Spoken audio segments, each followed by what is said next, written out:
considering surgery, recovering, or just curious about what it takes to transform your health, this episode is for you. So grab your water, get comfortable, and let's get real about the bariatric journey. I'm your host, Jabbar Cross, and welcome to another episode of the Real Podcast. And today I've got a special guest with me. She's like family to me. We've been knowing each other about 10 years now. Man, I don't even call her a friend, I call her a sister.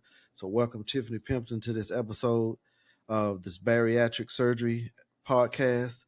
And it's going to be a good and insightful and eventful episode. First, I do want to say that we are not licensed physicians. We're only giving our opinions and our experiences. So please consult with your primary care surgeon or any type of medical professional prior to making any decisions. How you doing today, Tiffany? I'm all right. I'm so happy to be here to have this conversation. Man, I'm so happy to have it with you. absolutely. So we gonna hop right in. I had previously posted on the channel that I was starting my bariatric journey. So I've got somebody here today that's actually been through the journey from the decision all the way through the end of the process. So we're just gonna kind of reach out to her today and get some insight for those that may be looking and that may be concerned or thinking about having surgery or what the case may be. So first, Tiffany, I want to ask, you know, kind of like your personal story, like what inspired you to consider and have bariatric surgery? Well, what truly inspired me was at my heaviest, I was around 350. So I was between 340 and 350 pounds. And I really was just tired of it. I couldn't clean myself correctly. And it was around 2 or 3 times that had happened. And I couldn't, I knew I wasn't going to live like that for the rest of my life. I was not going to accept that. And so I started looking into like some of the options, what the pros and cons were, and I came across a YouTube channel. It was a young black girl. She was near my age, and her YouTube channel name was Hey Blossom. And she talked about experiences. She wasn't a frequent poster, but she did often give us updates here and there. And so I watched all of her videos. She may have only had like between 9 or 12 videos, and I just kind of watched them. Like maybe her third or fourth video, she talked about like something that she had experienced that I could relate to, which was trouble cleaning herself. Mm. Um, and so I could relate to that. So I was like, well, this is weight related. My weight is getting in the way of me being able to give my own self a good quality of life, and Right. I'm too young for that.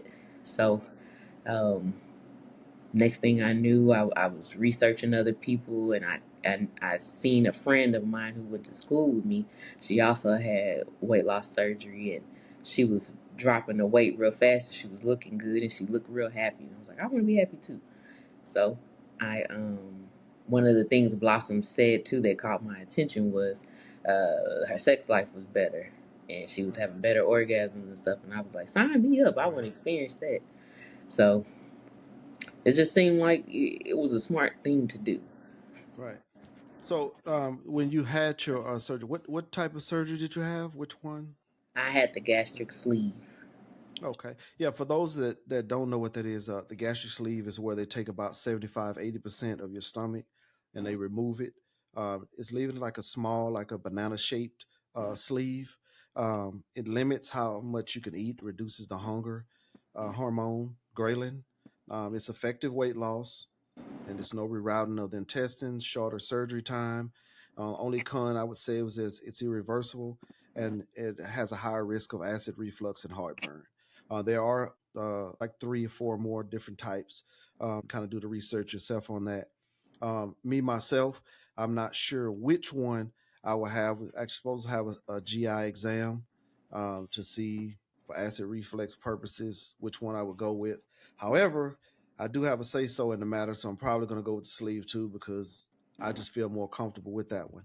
So, what I know that you were saying, as far as your, and I experienced that as well. Being a heavier person, you could take a shower, you could sit in your house watching television. 3 hours later, sweat everywhere, and you're like, man, I gotta go take another shower, or even myself, in my heaviest weight, 388 pounds, even taking a shower was a challenge. Hmm. Take you don't want to bathe because you got to sit down and then you got to try to lift that weight up, and that's difficult. When you take a shower, you got to prop your leg up and get in your spots. Like you can't just reach down like it's fat anyway. So you lift your leg up on the side of the tub and wipe. Keeping your Yeah, balance. keep your balance, and you like I don't want to fall, and it's like you really focus more so on finishing so you Hmm. can hurry up and get out and get that pain off your back or that weight or not falling. Hmm. So you're trying to get through it. So I can definitely relate to that when it comes to being overweight and those some of those things that was kind of like your the time is now moment. Hmm. So I know I mentioned why I was wanting to go with the gastric sleeve. So why did you choose that versus like the bypass or the any type of other bariatric surgery? When I had done my research, um, the sleeves seemed more fitting for my lifestyle. I also had seen a lot of positive results from other people who had the sleeves. Hmm. The YouTuber and my friend; those are two people I seen like up close. Right.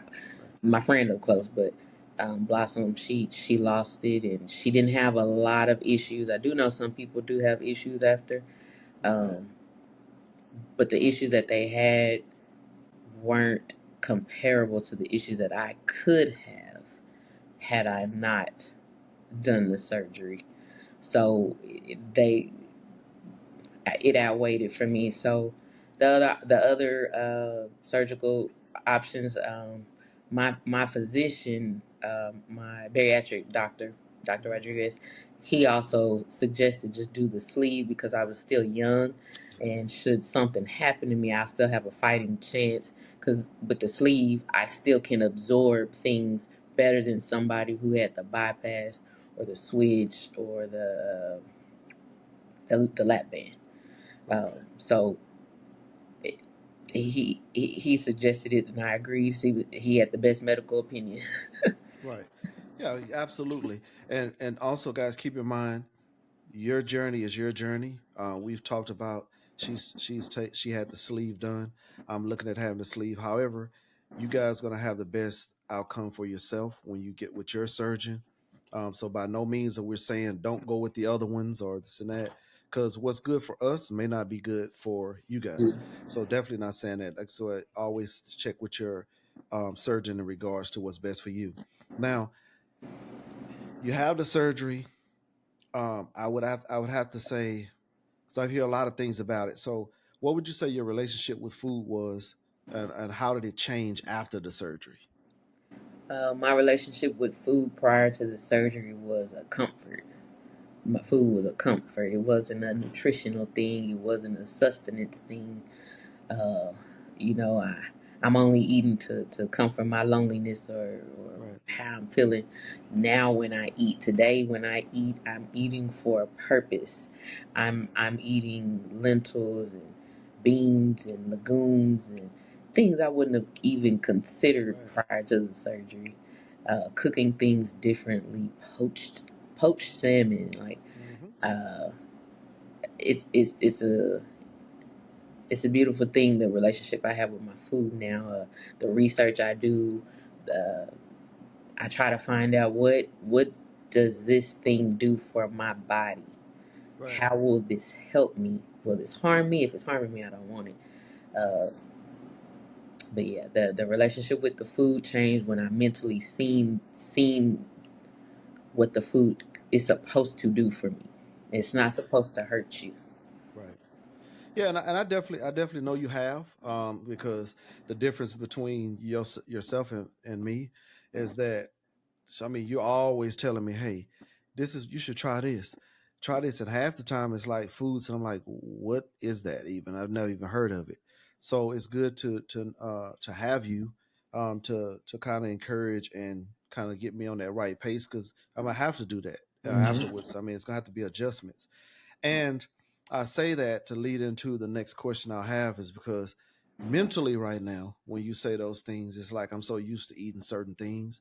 I've gotten a lot better since I'm on the process now in the dietitian, the 90-day dietitian plan that I've got to do for insurance purposes. So I have made some adjustments. However, mentally, it's still kind of tough.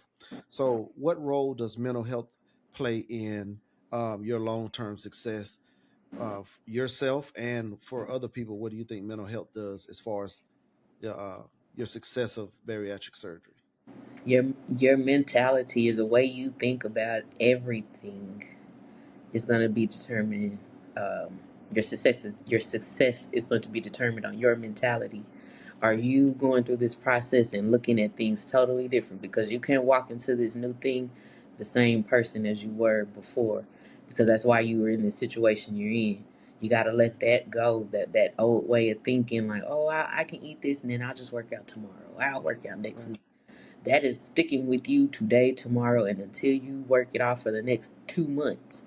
So mentally, look at it, you're gonna have cravings. You're going to. You're human. right, You have been programmed to crave certain things because of the way the food is created today. right, So you're gonna have to look like them chips ain't gonna do me no good. Them chips are gonna make it harder. It's gonna take longer for me to get to my goal weight. right, Um, if you can fight yourself, because this is yourself, you fighting. You're gonna have to look in the mirror and fight yourself. Like, I'm not doing this no more to myself. I love myself enough now. I see the value of myself, and I want more for myself. And you may have to stand there and say that every day, and you're gonna have to look at yourself and be like, I love you, right, and I'm not gonna do this to you no more. I'm not gonna abuse you anymore. So you have to work on your mentality. You have to be strong minded against yourself. That old you is gonna creep up. right. And that's interesting because I was actually before we jumped on, I was talking to my wife, and she's gotten nowhere now. She'll show me videos of like before and after, and she was Hmm. looking at us. She was like, "These people are totally different people. Like when you see them, how they were," and she was like, "So you think like under me is a different person?" I was like, "Definitely, just like it is myself." But that shows you how strong you have to be mentally, because even knowing that, it's difficult to eat right. It's difficult to do certain things, even knowing that. And that's why I personally want the surgery, because I wanted help with doing so. I Hmm. had to come to a point to where I said, "Hey, I've got it. I've got a problem." Yeah. You know what I'm saying? Eating is an issue. If all the diets in the world worked, because trust me, I've tried all of them, I wouldn't be in this position. If I had the willpower to fight through it, I wouldn't be in this position. So I definitely want to be helped. So mental health is definitely a big thing. So we appreciate that, you saying those things. Now, there is something that you always talk to me about, and it's going to lead into the next question I have for you. This is thing that's called the dumping syndrome. So, I'm going to ask you, like, are there any foods that you absolutely have to avoid? And if you could tell us a little bit about the dumping syndrome and what causes that, and how do you relieve it once it happens? Because you always tell me about that, and it's kind of like there's no way that I'm going to be able to avoid it, because you got to, certain things you say I got to test out. So tell us a little about, is there any foods now that you can't, absolutely can't? Because I think you're like three years post op. Yeah. So Well, is I'm it 5 because it was five? Is it 20, is it 2020? 2020. Yeah. Okay, so 5 years. Crazy. Okay, man, that's been 5 years. 5 years post op. So is there still anything that you absolutely can't eat? And then talk to us about the dumping syndrome. So, foods that I still kind of stay away from are chicken skin. Um, the texture, I just can't do it. It's got to be crispy, hard. And even like, we're not supposed to eat fried food, but you can still take the skin off and put it in the oven and let it Hmm. cook itself. If it is not burnt, I can't eat it. Greasy food like hamburger helper, um, Frito pot, things like that. Overly greasy, rich stuff I can't tolerate. Even like sweets.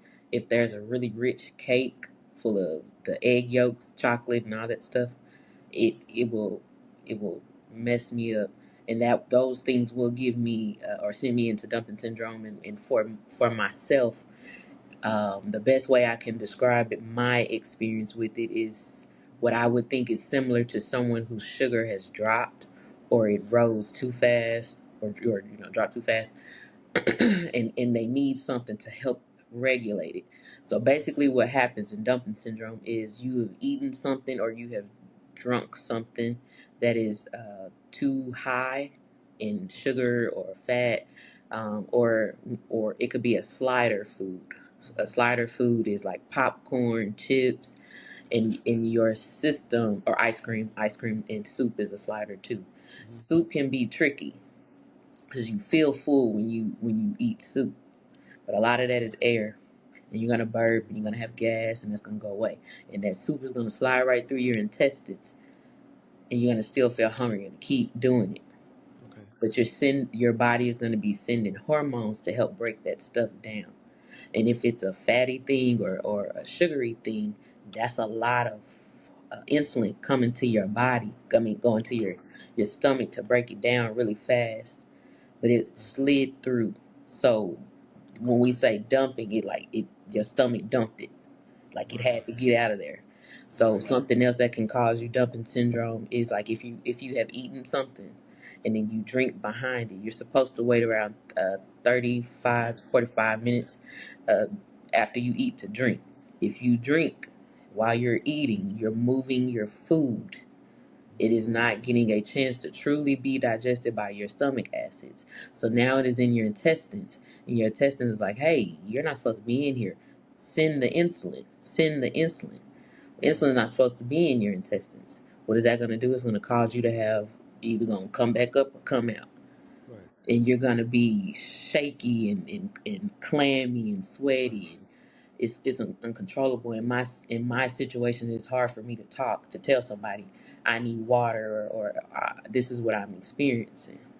Right. So my first episode of dumping was I ate a churro Hmm. rolled in sugar, and I drove from downtown to the T-Mobile store, and I knew something wasn't right, but I just didn't know what it was, and I was like, oh, whatever, it'll go away, and it got stronger and stronger, and eventually I just had to pass out. I just had to let it happen, Right. and when I came to, I was like, I need water. That water regulated me. I don't know what will work for anybody else, but the water regulates me. Right. Okay. So as you go through this process, you're gonna have to explain this to the people around you, like, hey, sometimes this may happen. There's an episode that could happen, and this is how I need you to respond. I may not be able to tell you. I may not be coherent. You need to be trained. Gotcha. Yeah, and that's actually because I'm actually between day 30 and 60 in my dietitian um journey. And that's actually what he's got me doing. He's saying, I want you to uh either drink 30 minutes before or 30 minutes after, and then you take little sips while you're doing it, and so on and so forth. Previous to that, the first 30 days I had to eat out an 8-inch plate, Mm-hmm. toddler utensils. He's trying to teach me how to take smaller bites, things like that. So it's that's real cool because it kind of lets me know that he's preparing me for what you're just saying right now. Mm-hmm. Like, hey, you gotta make sure you chewing, make sure it digests. Like, it's not as, you don't want to swallow something whole. You don't want to be drinking at the same time, so on and so forth. So that's good information as well. Now I'm gonna talk a little bit about the challenges and successes that you faced. And I want to ask you, like, what is the hardest part of the journey before and after surgery? What would you say has been the hardest, and before and after for you? The hardest, I think, the hardest before is now. People see you differently when you are a bigger person. They treat you differently. And if you're an aware person, you sense it. But when you lose the weight after, it's loud how people are either going to take to you or they're not going to take to you. The fact that you lost weight or you got more confident or you get more attention. So the hardest thing is sometimes you have to cut relationships. You're gonna lose some relationships. You're Hmm. gonna gain some. Some will be fake. Some will just there to be nosy. Some having pure intentions. Um, but be cognizant of people want you where they want you. Right.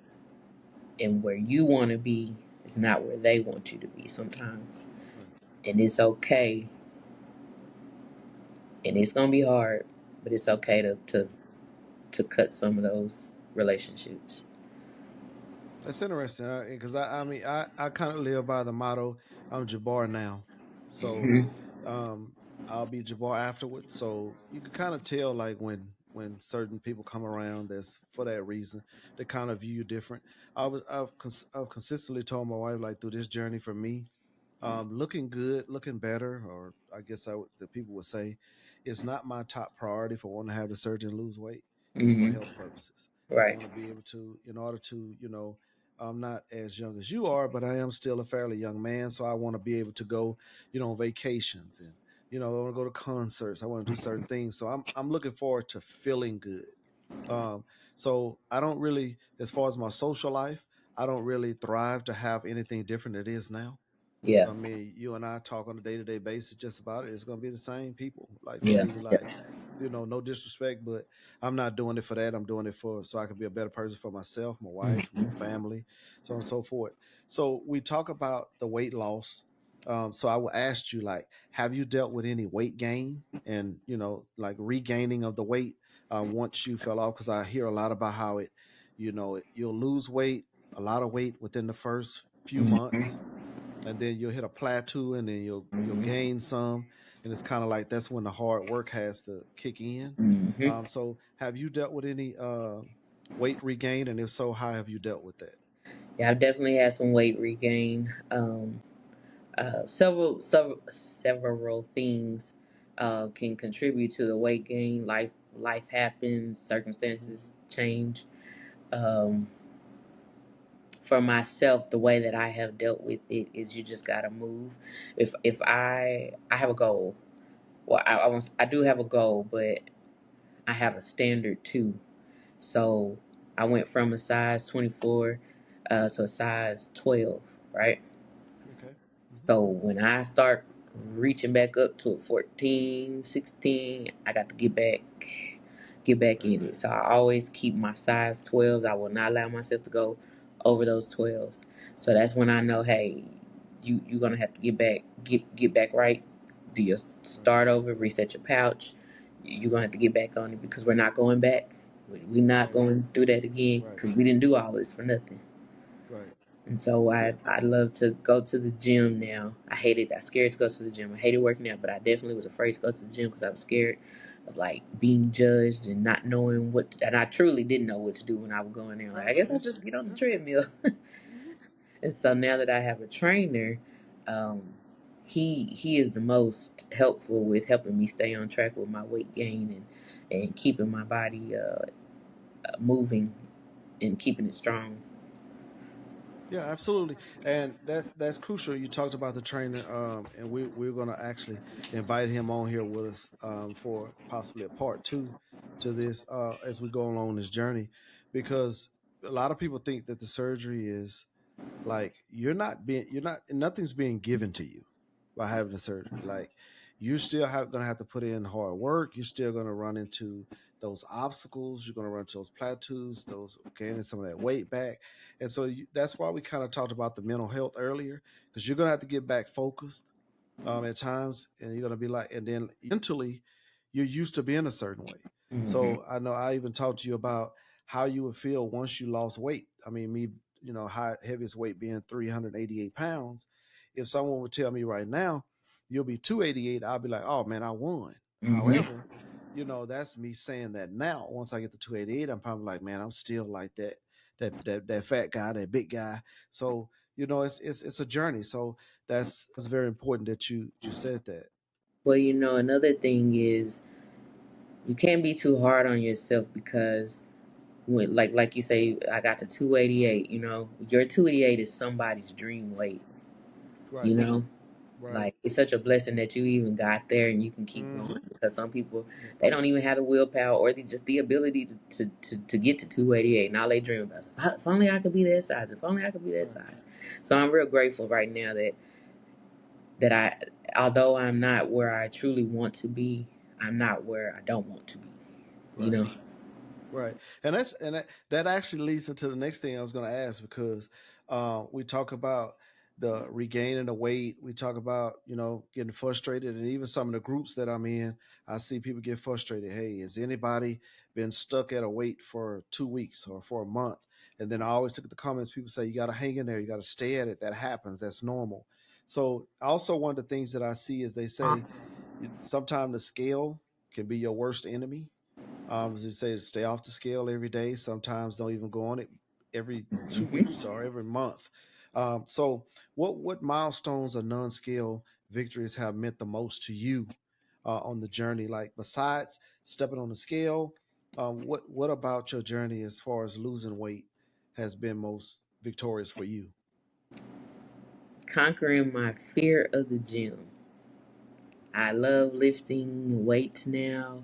Hmm. Um, I just for a minute I became a little gym rat, and I was there more than my trainer was, and I was working on some of the equipment. I would be so afraid that I was gonna hurt myself or break something, and Right. so now I'm in there so confident, and I'm lifting heavy, and I'm like, hey, look what I did, and I Yeah. mean really just saying it to myself, but I also like to tell you, man, I did an extra three reps. You do. He told me to stop, and I kept going. Yep. That was me challenging myself.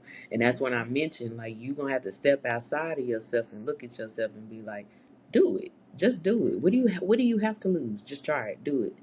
Look at Right. you. You accomplished it. You feel better now, huh? Yep. You know? Yeah. Yeah. So Absolutely.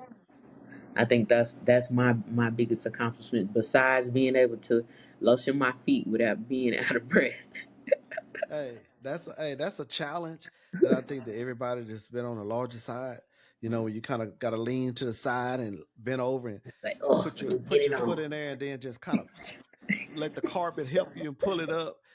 So that's I mean those are the type of victories that I'm looking forward to. Like Yeah. that's why I said like as far as your appearance goes, that's good. Being able to shop, buy regular size clothes. Typically that's they look better. You know what I'm saying as Hmm. far as like the selection that you have when you can wear regular size. So I'm looking forward to that. But my physical health, the things that I'm able to do, I'm looking most forward to that as well.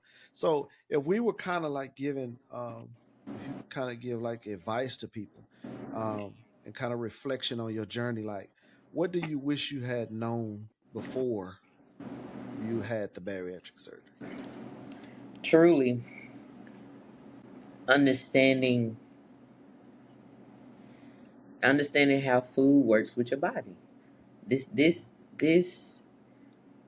when I say is mentally, emotionally, and physical. It's all together. If I had known to eat more protein and eat more fiber to stay full longer, I wouldn't have had the need to snack. If I had known to just drink water before you eat, drink water 30 minutes before you eat, and you'll know if you're really hungry or not. If you drink that water and you still feel that way, then yes, you're hungry. But if you drank that water, you were just thirsty. Right. That's that was the most important thing is drink that water. That water would tell you if you're actually hungry or not. And if you are actually hungry, then you eat, but you eat purposefully. So you're going to get your 60 grams of fiber. I'm sorry, 60 grams of protein and your 30 grams of fiber. And then you got your carbs over there. They need to be complex carbs. And then your fiber needs to be, I would say, like Swiss chard or cabbage or squash. You have insoluble fiber and soluble fiber. Once you know the difference, it'll help you. Once you determine what you need, you and your nutritionist and your dietitian, they'll go over what you need all based on your labs and stuff. But that's what I if I had known how food works, the Hmm. chemistry, the I don't know the correct term, but like just how your body breaks food down. If I had known how that works, that process would have been a lot easier for me in the beginning. I did not understand why I needed to eat this and what I should or shouldn't eat. When you say eat your vegetables, I'm like, okay, I'll eat some lima Right. beans. You don't need to Right. eat no lima beans. Don't eat no lima Right. beans. Hmm. This understanding. Yeah, I got that. That makes a lot of sense. And when I was for a fact, I mean, I went through everything. I tried dieting. I even was, taking a Wegovy shot, Hmm. and it was actually working. However, I didn't like the way it made me feel. Hmm. Uh, like I was a shell of myself. I could feel the Hmm. depression. I could Hmm. see. I could feel the suicidal thoughts. I could feel myself starting to be a lot more angry with my family. Just Irritable. walking in a room, like it was horrible. So I actually went back to my primary care doctor and said, "Hey, even though I've always, for whatever reason, I don't know why. I mean, maybe it's because it was a surgery. I always didn't want to do it. So I made the decision, and I think I told you, I said, Tiffany, I think I'm going to go ahead and I think I'm going to go with the surgery. So that was kind of how my thought process was. It might be somebody watching this right now that's saying, I don't know about that. I don't know if I want to do that. I don't know if I trust it. So what advice would you give someone that's considering having the surgery today? Like what would you tell them as far as their thought process if they're considering it? Just do it. Just I do hear it. that a lot. Yeah, I hear it a lot. You And won't it's regret it. You will regret not doing it sooner. The depression that you experience, with the dieting and the medication. And I'm gonna tell you why. Because that medication is an endocrine driven medication. The endocrine system is your hormone system. Your hormones control your emotions. So, you know what else controls your emotions in your endocrine system? what's that? When the doctor say you need to get out and you need to do some exercise, and back in the day you be like, oh, shut up, I don't want to hear that. That's real. That's real medicine. That engages your endocrine system. When you get adrenaline affects your endocrine system. So when you're in there and you getting hyped up, and I'm just talking about the gym because I'm a proponent for the gym, like Right. go to the gym. When you get in there and you get in there, you punching that bag, and you thought about something that pissed you off, or you hit it hard, or you thought about somebody like, Hmm. oh, I oughta, and it's coming in, but that depression left Yeah. because that endocrine came in and gave you dopamine. Wegovy doesn't give you dopamine. Dieting don't Right. give you dopamine. Hell, you be like, huh, I really want that cake. Yeah. That cake gave you dopamine. Okay. So Gotcha. so replacing the things that give you dopamine with physical, you get addicted to it because dopamine, the word dope comes from dopamine. You get addicted to dope. So you just got to find another dope to get addicted to. My dope is the gym. My And another thing, I like to impress my trainer. He don't know that, and I'm sure once he watches this, he gonna be like, I see you now. But I like to impress those who are trying to train me, because when I say he's the best trainer I ever had, and I can only go as far as he can teach me. Right. So if I show him that I'm willing to learn, that's more that I'm gonna be taught. So that's more dope I get to get. That's the best way I could describe it. Right. Hey, that sounds good to me. Now I got one final question for you. And so far it's been wonderful, everything that we've been discussing.